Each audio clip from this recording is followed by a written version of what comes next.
ومن سيئات أعمالنا من يهده الله فلا مضل له ومن يضلله فلا هادي له ونشهد أن لا إله إلا الله وحده لا شريك له ونشهد أن سيدنا ومولانا محمدا عبده ورسوله اما بعد مسلم پرسنل لا بورڈ کے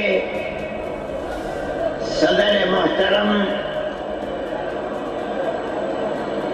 نائیڈو صاحب کے نائب صدر اور ہمارے مہدی صاحب، دوسرے حضرات جو یہاں بیٹھے ہوئے ہیں اور یہ جمع غفیر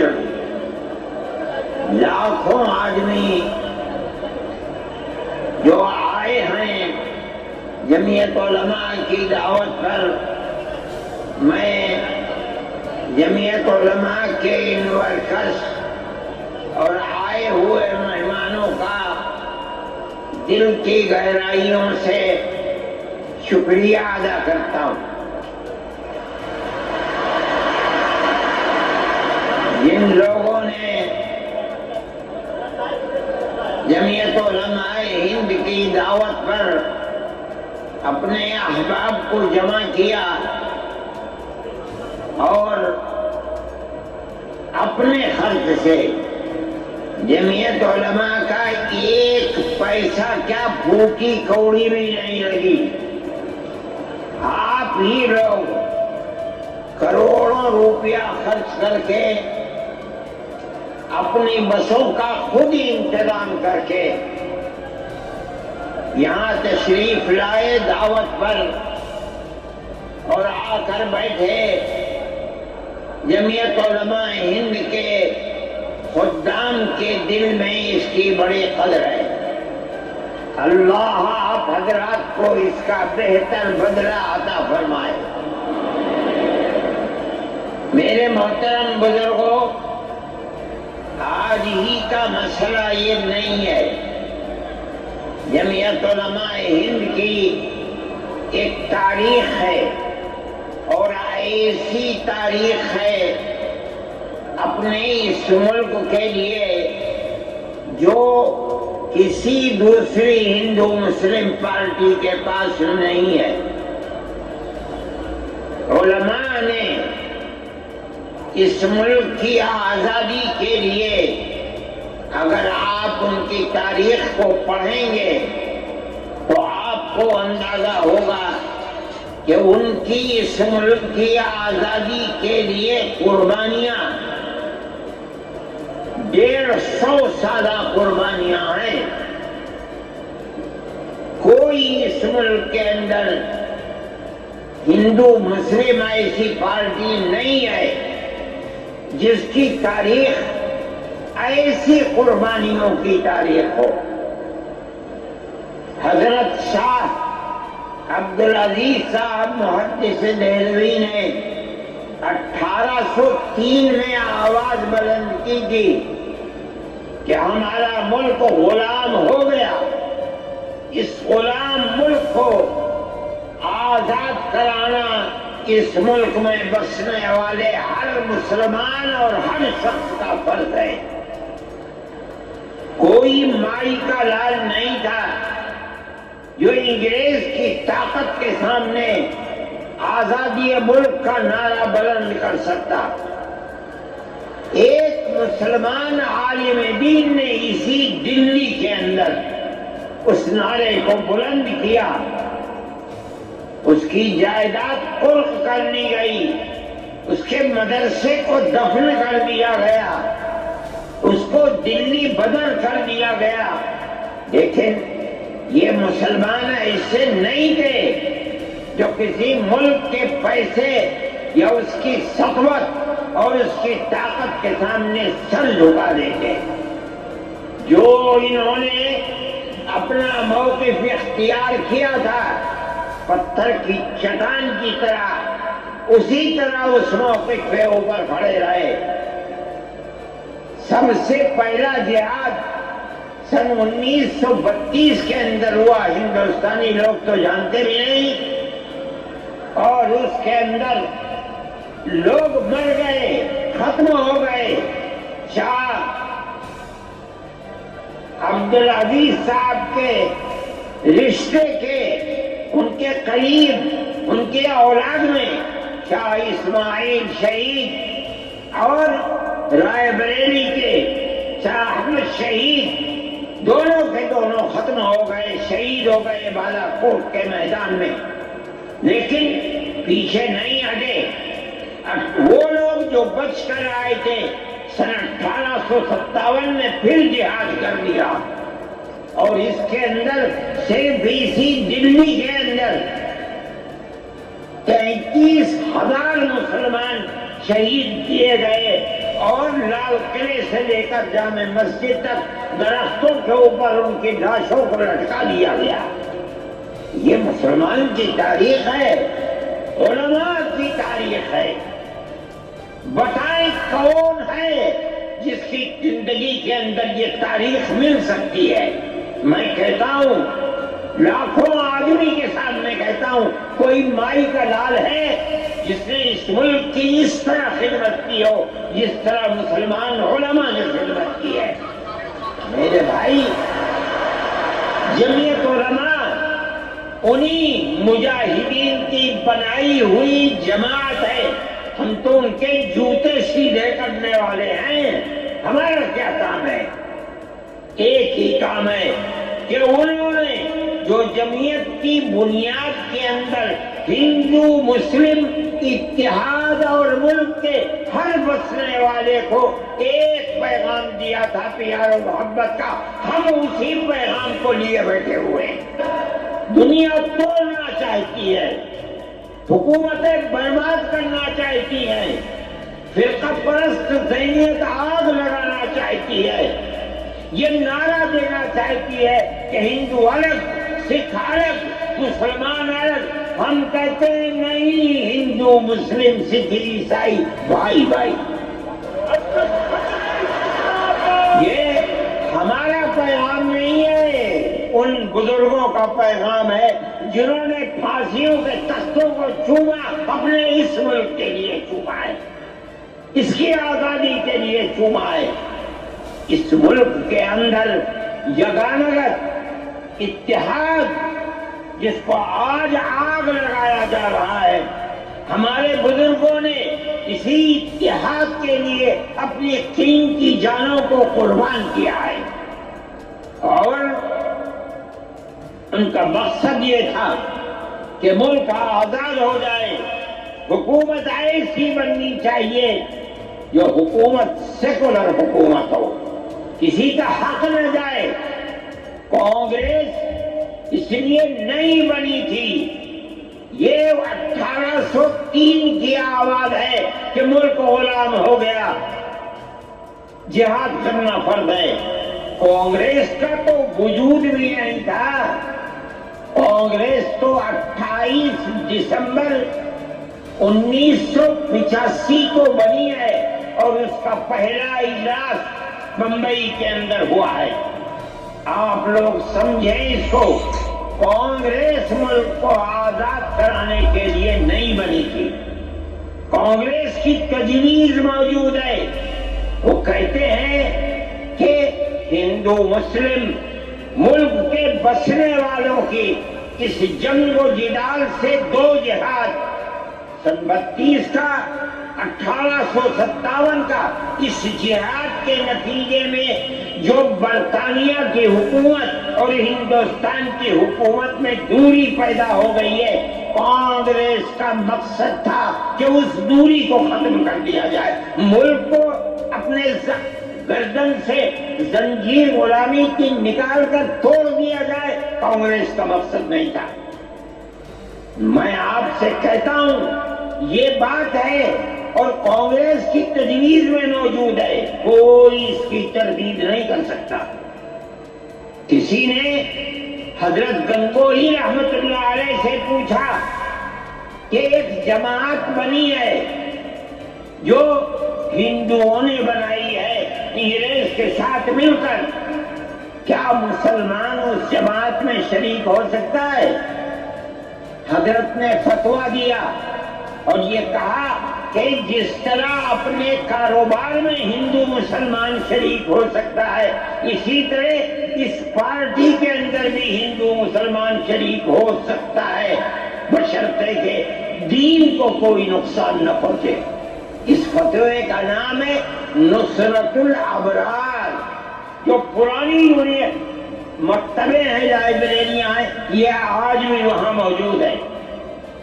یہ صرف فتویٰ نہیں ہے، یہ اس لیے ہے کہ یہ اشارہ ہے کہ مسلمانوں کو کانگریس کے ساتھ شریک ہونا چاہیے، اور کانگریس کے اس نظریے کو بدلنا چاہیے۔ کانگریس کے اندر مستقل غلامی کی زنجیر کو توڑنے کے لیے اور انگریز کے ساتھ جہاد کرنے کے لیے تیار کرنا چاہیے۔ مسلمان جوق در جوق اس کے اندر شریک ہوئے، کانگریس کے اس نظریے کو بدل دیا اور کانگریس کو ملک کی آزادی کے لیے کھڑا کر دیا۔ یہ مسلمان کا، علماء کا، جمعیت علماء کا کردار ہے۔ کوئی مانے نہ مانے، تاریخ میں لکھی ہوئی چیزیں ہیں، ہم سے پوچھے ہم وہ تاریخ کی لکھی ہوئی چیزیں لیں گے؟ ہماری تاریخ کو مٹا دیا گیا۔ وہ طبقہ جو آج ملک کے اندر اسلام اور مسلمانوں کو دفن کرنا چاہتا ہے وہ ہماری تاریخ کو دفن کرنے کے اندر کامیاب ہو گیا، مگر ہم کہتے ہیں یہ ہماری تاریخ ہے۔ میرے بھائی، ملک اسی طرح چلتا رہا، جیسے جیسے آزادی قریب آتی رہی، جمعیت علماء ہند وہ تنہا ایک جماعت تھی جو برابر موتی لال نہرو، جواہر لال نہرو، گاندھی جی سے یہ بات کہتی رہی کہ ہمیں ضمانت دو، ہم 143 سال ہیں ہماری زندگی، جہاد کی زندگی، ہمیں یہ ضمانت دو کہ ملک آزاد ہوگا تو اس کا کردار سیکولر کردار ہوگا، دستور سیکولر دستور ہوگا، جس کے اندر ہندو، مسلمان، سکھ، پارسی، عیسائی ہر ایک کو اپنے مذہب کے ساتھ جینے کا حق ہوگا اور حکومت کا کوئی مذہب نہیں ہوگا۔ ہمارے پاس تجویزیں موجود ہیں، برابر ہمیں مفتی کفایت اللہ صاحب جو جمعیت علماء کے اس وقت صدر تھے، نام لے کر ان کے پاس موتی لال نہرو، گاندھی جی، یہ لوگ اپنی ورکنگ کمیٹیوں کی تجاویز بھیجتے ہیں، مفتی صاحب کرم فرما، مفتی صاحب یہ ہے کہ ہمارا ملک جب آزاد ہوگا ہم گارنٹی دیتے ہیں کہ ملک سیکولر ملک ہوگا۔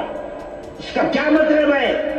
ہمارا کردار، ہمارا مذہب، ہمارا وقت، ہر چیز آزاد رہے گا، مسلمان جس طرح چاہے گا اپنی زندگی گزارے گا، اپنے مذہب کو سینے سے لگا کر زندگی گزارے گا۔ میں یہ بات صرف ہوائی نہیں کہہ رہا ہوں، آپ غور سے اس تحریر کا ایک ایک لفظ سنیں۔ ہری پور ضلع سورت کا اجلاس عام جو 19، 20، 21 فروری 1938 میں 47 میں ملک آزاد ہوا، یہ اجلاس 1938 اس سے بھی 9 سال پہلے، یعنی آج کے مقابلے میں 80 سال پہلے یہ اجلاس ہوا تھا۔ اس کے اندر تجویز دیکھیے آپ، ورکنگ کمیٹی نے 1937 میں اپنی کلکتے کی میٹنگ میں اقلیتوں کے حقوق پر جو تجویز پاس کی تھی اسے یہ کانگریس منظور کرتی ہے، اس وقت کی بات ہے، اور نئے سرے سے اعلان کرتی ہے کہ ہندوستان کی اقلیتوں کے تمدنی، مذہبی اور لسانی حقوق کی حفاظت کرنا کانگریس کا پہلا فرض اور بنیادی پالیسی ہے، تاکہ حکومت کی کسی بھی ایسی اسکیم میں جس میں کانگریس شریک ہو اقلیتوں کو ترقی اور نشو و نما کا زیادہ سے زیادہ موقع مل سکے۔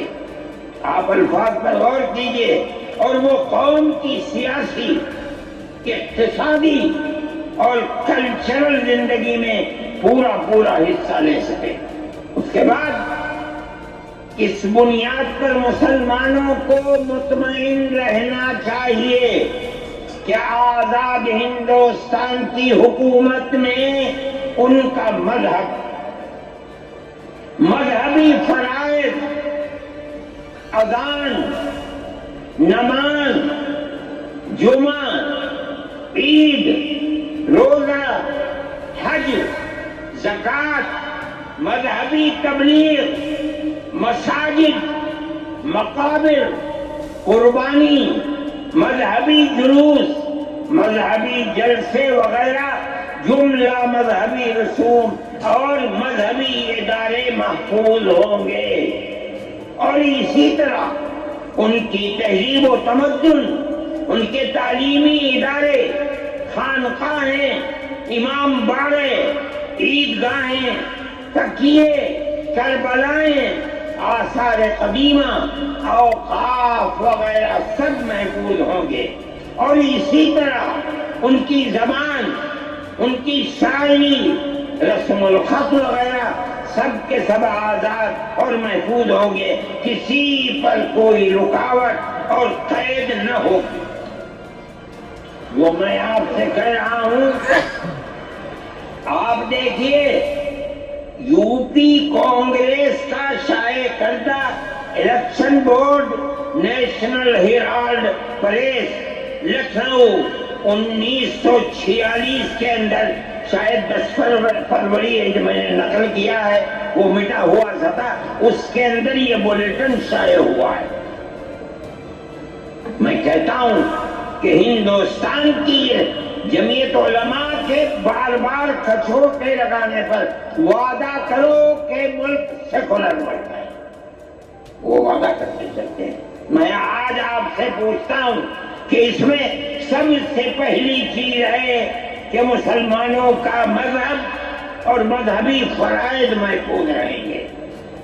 آج میں پوچھتا ہوں، ملک کی آزادی کو 70-80 سال ہو رہے ہیں، بتائیے کیا محفوظ ہے مسلمانوں کا؟ آپ مذہب محفوظ ہے مسلمانوں کا؟ کیا آپ نے مسلمان مذہب کا مسئلہ قرآن و حدیث سے ثابت ہے؟ آپ جو کچھ کر سکتے تھے آپ نے نکاح اور طلاق کے اندر کر دیا، بڑوں کا محفوظ ہے۔ آپ کی حکومت اتراکھنڈ میں ہے، آپ یکساں سول کوڈ یعنی کوئی تعلق مسلمان کا مذہب سے نہیں ہوگا، گورنمنٹ جو قائم کرے گی اس کے اوپر مسلمان کو چلنا ہوگا۔ کہاں کا سیکولرزم ہے؟ کیا مسلمان اس پر اطمینان کر سکتا ہے؟ آپ کی زندگی اور آپ کی حکومت کا بنیادی ناپاک پتھر یہ ہے کہ مسلمان کو اپنے مذہب سے آپ دور کر دیں۔ کیا آپ اسے قبول کریں گے؟ یہ آج کی حکومت کا یہ مسئلہ ہے۔ مذہبی فرائض کہاں کے آپ زندہ رہ گئے؟ آج آپ نے مسئلہ بنایا ہے کہ اتراکھنڈ کی ریاست اور شہروں کے اندر مسلمان جو 50 سال سے آباد ہے، آباد بھی نہیں رہ سکے گا۔ یہ آپ کا کردار ہے، یہ تصویر ہے اور ناپاک تصویر ہے، ہم کہتے ہیں۔ جس تصویر کو آپ پیش کر رہے ہیں یہ تصویر سیکولر دستور کی تصویر نہیں ہے۔ ہمارا آج کا یہ کنونشن سیکولر دستور کی حفاظت کے لیے ہے۔ کہاں ہے یہ؟ کیا کر رہے ہو؟ اس ملک کو، ملک میں رہنے والوں کے لیے جہنم بنا رہے ہو۔ جمعیت علماء اس کو قبول نہیں کرتی۔ ہم تو کہہ رہے ہیں اس بات کو، کسی کی زبان اٹھتی ہو یا نہ اٹھتی ہو، لیکن ہم کہتے ہیں کہ جو ہو رہا ہے وہ ملک کو آگ لگانے کے لیے، دستور کو آگ لگانے کے لیے ہو رہا ہے۔ جمعیت علماء اسے قبول نہیں کرے گی۔ اگر جمعیت علماء نے اس بدترین حکومت جو یہ کہتی تھی کہ ہماری حکومت میں سورج نہیں ڈوبتا، جمعیت علماء نے کبھی اس کے سامنے سر نہیں جھکایا، اس کے بعد ہم کس کے سامنے سر جھکائیں گے؟ ہمارا سر صرف ایک اللہ کے سامنے جھکتا ہے اور کسی کے سامنے نہیں جھکتا۔ میرے بھائی، آپ ایک اس کو لیتے ہیں، میں کہتا ہوں کیا کہتا ہوں؟ آپ کیا کہتے ہیں؟